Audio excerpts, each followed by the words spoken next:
Hello, everyone. Welcome to another episode of Caregiving Style. I'm Steve Mullen. And I'm Jennifer Mullen. Way back when we started this podcast, we did an episode on the types of caregivers. Now we want to talk about your personal style of caregiving. There's a difference between those two things, and we'll go through it in this episode. But first, Jennifer, how's your mom? She's doing well. Hey. She's doing well. It's been really, really, really hot. Like it is lately. Pretty much over the entire country, it seems like. Right. I mean, everyone's baking right now. But when you're dealing with an elderly person, you actually want to make sure that they are not out in crazy, ridiculous heat and the humidity. Right. I mean, I like the heat, and I've been walking outside and I'm like, oh my God, I feel like I'm stepping into a bowl of soup. So anyway, all of that is to say, she hasn't gotten out a ton lately. I know my brothers had to take her to a couple of doctor's appointments, but today I was able to, it's a weekend, so I was able to get her out of the house for a little bit. And we have a produce stand that's a little further, several miles out of our neighborhood, that it's a lovely drive out in that direction. So we did that today, and I did a few other errands while I had her in the car. And then we did stop by here. And actually, really, the highlight of the day was that she was able to come inside, and we had just gotten some really exciting mail pertaining to our daughter. It is actually her official nursing license. Yep. She took her NCLEX exam earlier this week. Which is the National Clinical Exam. National Clinical Exam. I think that's what it stands for. But regardless, you can't be an RN until you pass it. Right. She is officially a registered nurse. And the license was there on the table, and it was really exciting. I know Mom was really excited to be able to pick it up and hold it. And the three of us kind of, because we were the only three here, right, kind of looking at each other. Our daughters at work. Right, kind of looking at each other like, wow, I can't believe it. She is actually really, truly a nurse. And so I'm really excited that my mom had the chance to see that today. That was fun. It was very cool. We've been very excited. Yeah, very cool. So how's your mom, Steve? So I wanted to talk, when my mother was in the hospital the 2 times earlier this year, I said on the show, I have got so many how's your moms, but with all the mess with her having to move, been talking about that a lot. So I haven't really been able to talk about this fun stuff. And I've been, we keep a note on our phones to remind us of stuff to talk about on here. And here's one of them. So Nana talks in her sleep. Goggy snores. Nana talks in her sleep. Goggy also talks in her sleep too. But there was one day when I was at the hospital with her, and she dozed off, and she started talking in her sleep. And I actually typed up what she said. This is what she said, and it was stream of consciousness monotone. It would be a good idea if you got in touch with the kid who did the garage and ask if he can shovel, because I don't want you to even try it, and find out how much he can charge, because I can give him the card over the phone, or maybe even have enough cash. Oh my God. That is going way back in her memory. I don't even know what she was talking about. She hasn't had a garage for a couple years now. Yeah. I think she was probably talking to my father. I don't know. It's possible. Even she had a garage a couple of years ago, but she lived in a neighborhood where she wouldn't have been dealing with shoveling snow anyway. She wouldn't have had to hire someone to do that. So she's going even further back. It was an over 55 place. They took care of your yard. They took care of shoveling and driveways and stuff like that. I don't even know what that was. The brain is an amazing thing. It is. Yeah, she's she gets into conversations with herself. That is probably one of the longer ones and one of the clearer ones I've ever heard. Yeah, actually, that's a pretty coherent stream of consciousness. I mean, I know certainly from listening to Goggy over the years, talking whether she's medicated post some procedure or in her sleep. Although one year Goggy did list off, and it was right about the right time of year, she did list off most of a shopping list for the Thanksgiving meal. I remember that. Yeah. So, the one of the funny things though is when she was in the SNF, not this last time, but the time before that, she had a roommate. We talked about that. Nana did. Yes. And that's one of the things the roommate complained about, was that she couldn't sleep because my mother was talking in her sleep all night. And I believe that was actually true. It probably is. Probably true. So, but it provides amusement for us. Oh, it really Kitten does. Heels, that's another one I remember. Kitten Heels, yes. I remember the Kitten Heels story. Nobody knows. I don't even remember. She doesn't know. No. It was a complete non sequitur. And all she said, and she said it with just like an exclamation point at the end of it, kitten heels. And then that was it. Like I was waiting for more, and that was all that came. So I'm glad we can find amusement in our moms talking in their sleep. All right, so let's get into the episode. What kind of caregiver are you? As I said, if you listen to the very first full episode, not the trailer, not the intro episode, but the very first full episode, you'll know that most of us listening to the show are primary caregivers. We may have a few secondaries in here. We've heard from them as well. Definitely. But even among primaries like us, there are differences in your style of caregiving. Yeah, who knew, right? So there was actually a PhD candidate at George Washington University. They did a study in 2011 to determine the different categories of caregiving style. So this is not just us. I was going to say it the other way around. We're really smart that we are doing a whole episode on the different types of caregivers, just like a PhD candidate was doing. Yeah. Right. We didn't know there was a study out there about it. We had no idea. All right. Well, anyway, so we'll put a link in the show notes to the study in case you want to read it. But in this episode, we're going to go through each of them and discuss their characteristics. So the caregivers in this study were taking care of family members with dementia specifically, but I don't think that matters for purposes of this discussion. I think the styles are rather universal for really all types of caregivers. So the study identified 4 different types of caregivers. And as we go through the styles, maybe you'll recognize yourself. And I put these notes together. I'm still not sure which one I am. Maybe Jennifer, you will have a better idea. I'm not really sure. Yes. The first style is the facilitator. The facilitator sounds very official. It does. The facilitator does everything they can do to make their loved one happy, and as the study said, to also have a life. The facilitator's goal is that nothing unpleasant will happen. For their loved one to have a life. Yeah, correct. For their loved one to have a life. Nothing unpleasant will happen, and they will go to great lengths to ensure it stays that way. So the study gave examples of this. One study participant had a loved one who liked photography. So the caregiver arranged for a friend who was a photographer to take them on a day trip to take pictures of birds. Which is really sweet. Yeah, that's awesome. What a great thing to do. This next example is my favorite. I love this. Another study participant noted that their loved one got really upset when their favorite football team lost. So the caregiver recorded games where the team won. And when it came time to watch the football game on Sunday, they would just play that for their loved one instead of showing them the real game.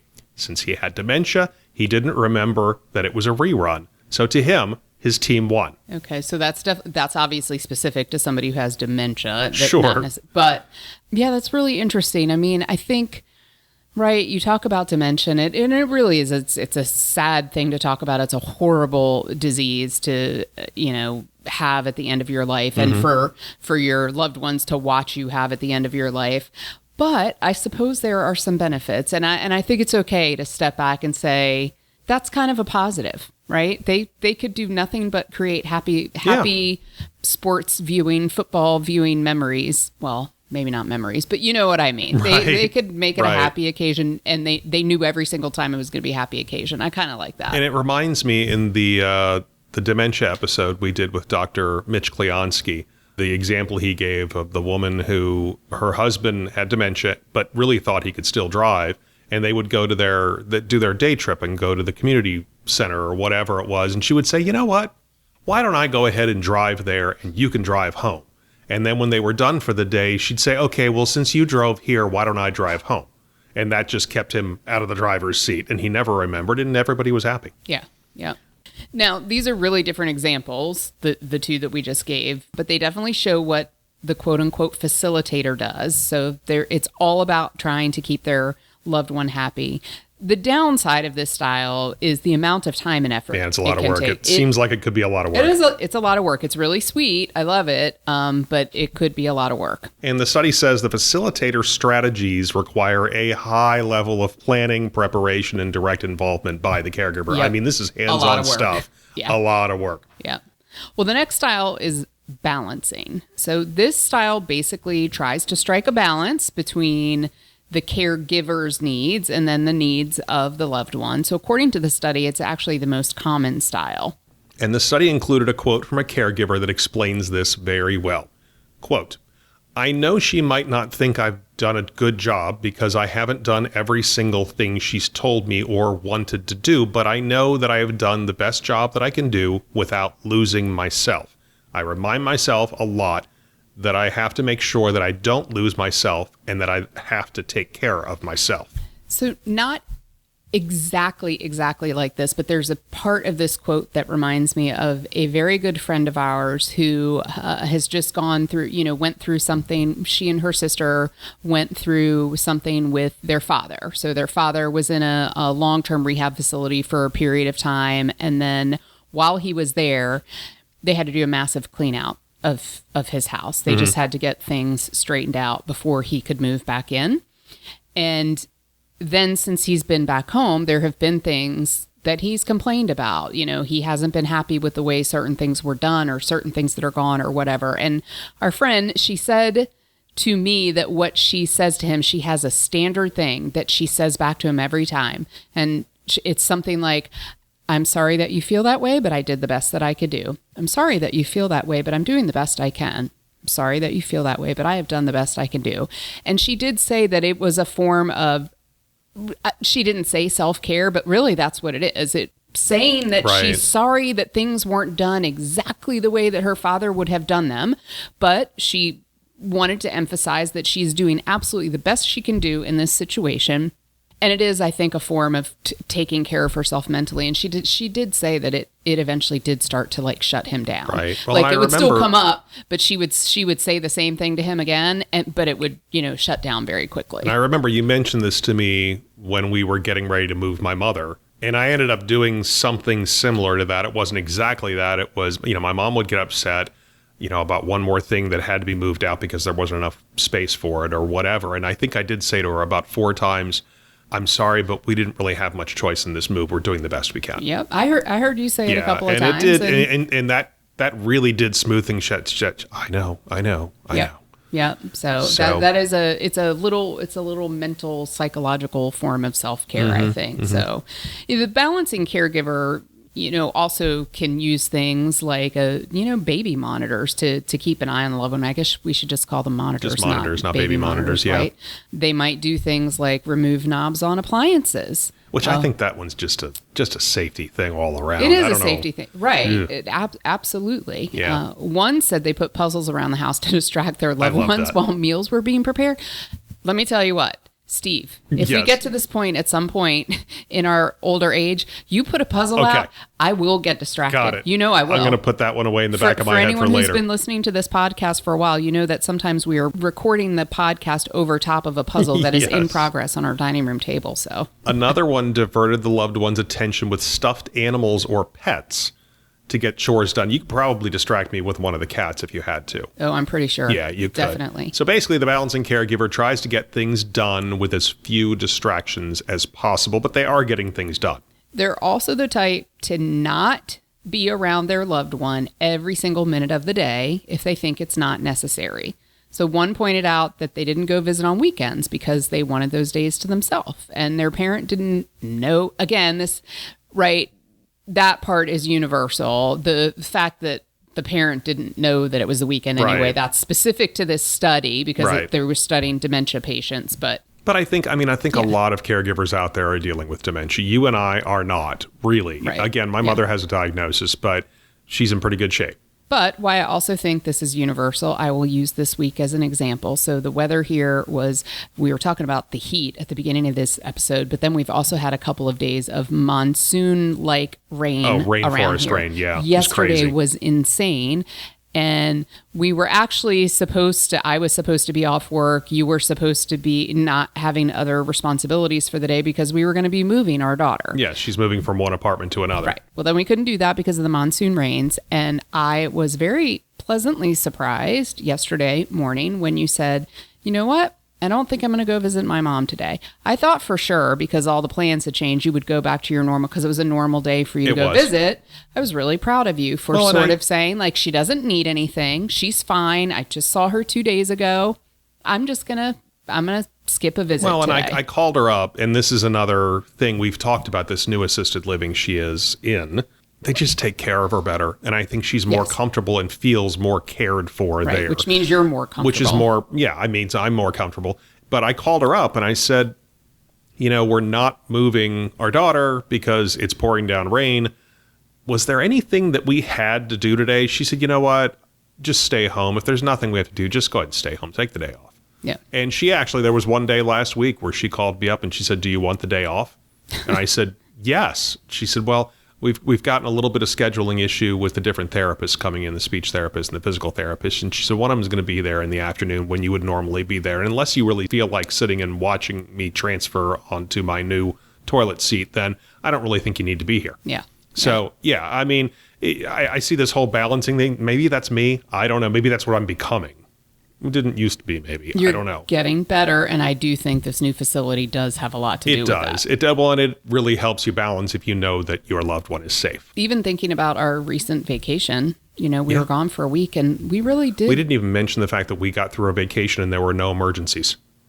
I don't think we even mentioned that on this podcast. Can y'all hear that? We had a full week's knocking on wood. We had a full week beach vacation and no emergencies happened. It is true. Yep. I didn't even get a call from my mother the whole time. Right. It was fantastic. It was lovely. You sort of hate to say that out loud, but. And this is another, once again, that this assisted living is so much better.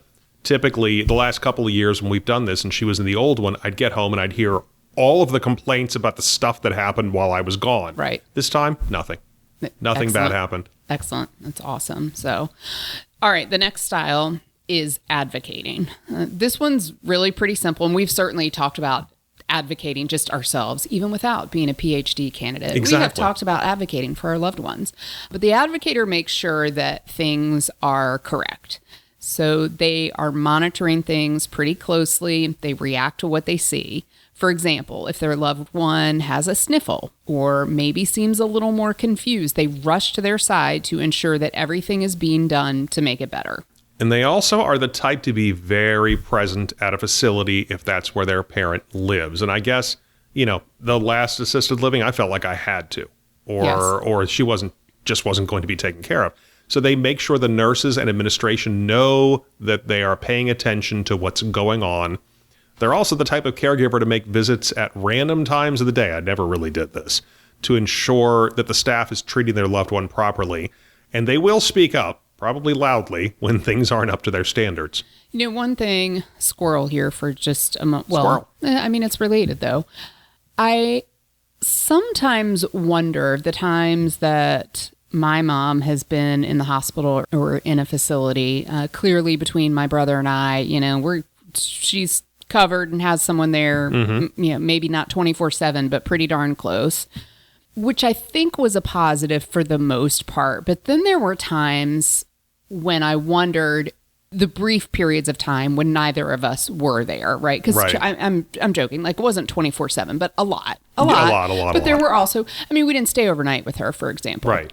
So, I sometimes did wonder if the staff got so used to the fact that my mom had someone there with her a lot to advocate, not only just advocate for her, but even just make sure she had whatever she needed in her room at that moment, that maybe they didn't pay as close attention to her. I don't know. It kind of sometimes felt like a double-edged sword to me. I think that's absolutely true. And I think, we would have to ask our daughter about this while she's just now getting started working as an RN. She'll start her first shift in about a week and a half. But she has been working as a tech, so she probably would have an opinion on that. We'll have to ask her, but I really, truly do think what you're saying is absolutely correct. If they know there's a family member in there, they know they don't have to check in as much. Right. And if something goes wrong, then the family member will let someone know. I think that's absolutely true. Yeah. At least, let's put it this way. I hope so, because that means they're checking in more when I'm not there. Right. Yeah. So wait, actually, hold on. Are you actually saying that they don't check in as much when you're not there because they're used to you being there? Yes, that was always my concern. Oh, okay. My concern was that... So I had that backwards. Yeah, my concern was that they would pass by my mom's room and they would always see either me or my brother sitting there, right? And even though one of us, I know if I was the one who sort of had the shift at the end of the day, it would be like, I would make sure that I would get mom all squared away, and then I'd make sure that I was saying goodnight. I knew who her night nurse was. When I was leaving the hospital room for the day, I made a pretty big show out of letting everyone know, hey, I'm going home for the day. Hey, Good seeing you again. You gonna be back tomorrow? Okay, great. I'm leaving for the day. Yeah. So, right, exactly. So I want to make sure you know I am no longer sitting there to help her get something off her table, get up to go to the bathroom, whatever that is, make sure you're checking in on her. But anyway, I guess part of what we're saying here is... in a very roundabout way. Advocating for your loved one is really important. I mean, we did an entire episode on it. So, it's often it's needed because simply someone maybe can't do something for themselves and you have to be there to help them with that. But the trick really does become advocating only when it's actually necessary. You know, we need to ensure that we're not complaining so much that eventually the complaints get ignored. And that's what I've always can happen too. Worried about. Yeah, that's just like, oh God, he's the complainer. Right. Yeah, that's what I worry about. Yeah. So here's the final style. The final style is the directing style. And I feel like maybe this might be Jennifer. The director is in charge. The director's in charge. No one's ever accused me of wanting to direct things. Everyone does. Please. The director focuses on all parts of their loved one's health and life and do what they can to keep things in order and make sure they are done the way the caregiver wants. This type of order is particularly useful with dementia patients. I mean, obviously keeping things orderly is good, really good for them.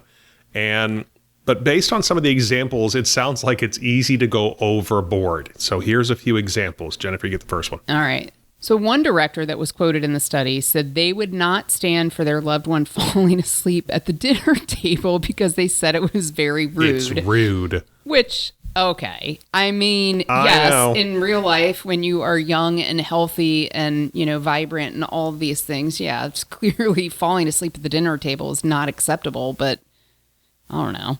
Another example, another director used threats to send the loved one to a nursing home as a way to keep them in line. This sounds horrifying. And by the way, can we go back to this is totally not You me. are a director, but not to this level. I was actually thinking, and I know, yes. Well, you hadn't read the notes. We're gonna wrap this one up, wrap up this particular style. But really what I was going to say was, in thinking back through all of these that we've talked about, I think that both you and I and my brother, we're combinations of all of these things, frankly. Sure. I mean, I think these types we're talking about, these are the extremes. Right. I mean, the director is clearly the controlling type. Yes, sometimes I am controlling. What? Shush it.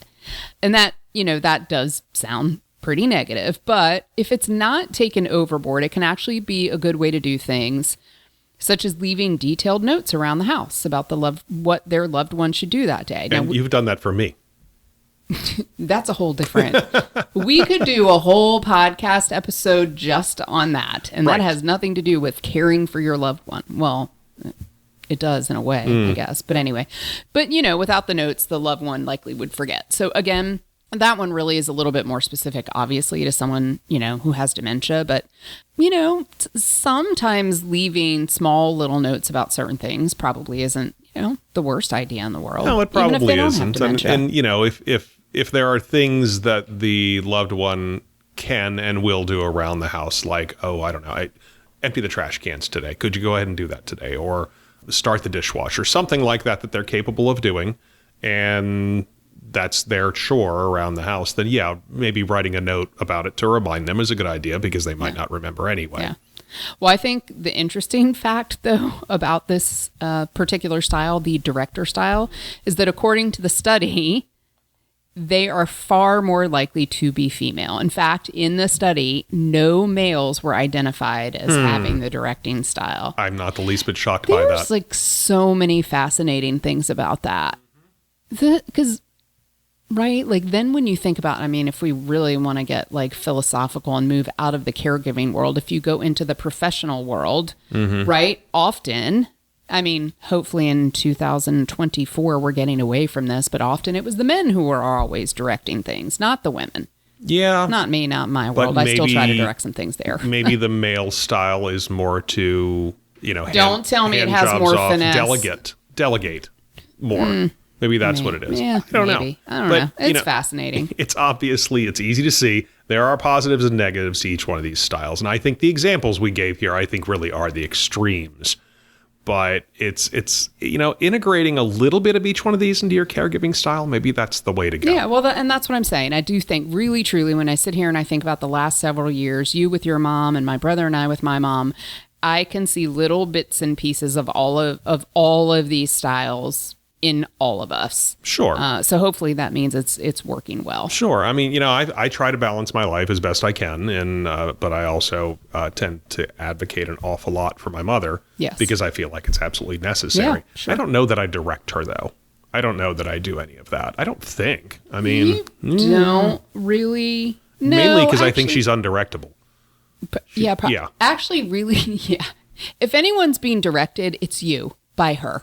Oh, absolutely. Even our kids noticed it on a recent visit, right? So you took Hannah and Jackson over to visit, and Hannah shared with me after the visit. Mm-hmm. She said, "Yeah, it was really interesting. We went in, and Nana at first barely even said hi to me and Jackson, or to me, and she just started telling Daddy things that she needed to have done." Yeah, and that is every visit. She's got a list usually. And I can remember 30 years ago, the first time I met your mom.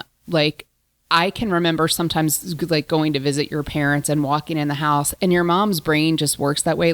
She's moved past pleasantries. It's not that she's being rude, that I think maybe in her head, she's already done them. I'd be willing to bet. And I thought about saying something to my mother because she really didn't say hello to Hannah or Jackson, and she hadn't seen either of them for a little while. Yeah. A few months. And I thought about saying something to her, but I just didn't think it was worth it. See? So, yeah. So I didn't direct her. You didn't direct her on that one, and there was no point. Exactly. Yeah. All right. So a little bit of a brief episode, but I thought this was kind of interesting. I just happened upon this study. So thanks for listening, everyone. If you'd like to get in touch with us, always, please get in touch with us. You got a question, a comment, how's your mom, how's your dad? These things, as I've said many times before, these questions and comments do tend to turn into episodes. You can email us at caregivinggenxstyle@gmail.com. You can send us a text or a voicemail at 804-723-1221. You can also find us on Twitter. Our handle is at GenXCaregiving.